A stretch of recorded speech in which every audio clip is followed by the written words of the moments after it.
strength and the extremely weak, the frail, the confused, kind of angry Joe Biden just got steamrolled by President Trump. Inventing a fantasy about thousands of ballots with his name on it found in a trash can. That's not true. No, not you. Not you. Your organization's terrible. You are fake news.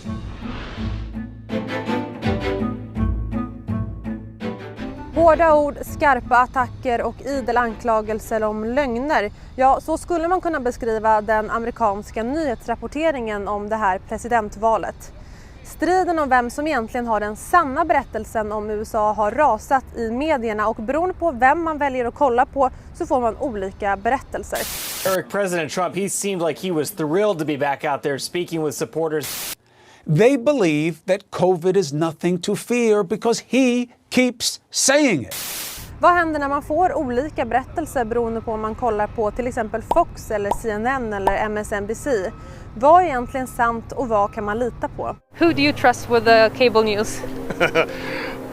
None of them. I don't really put my faith that anybody is telling the absolute truth. There's just too much hearsay and twisting of facts that's out there that really people are getting the wrong information and being misled.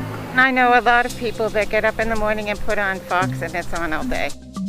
You feel like you're in two completely different countries when you watch those media organizations. They do not cover, not only do they not cover the stories the same way, they're not even covering the same stories. You really feel like you're in two different countries, depending on which one you're watching. The channels have become more polarized over the past few decades, and that's definitely true in terms of like what they're showing. They're more distinct today than they were 10 or 15 or 20 years ago. Polarization in content can lead to a significant amount of polarization in political views, and so it's potentially a cause of some of the ideological polarization that we've seen over the past 10 or 20 years. I think the combination of cable television and social media has really exacerbated the polarization that we have in this country. We've never been as polarized as we are now. Men hur kan det då se ut på de olika kanalerna?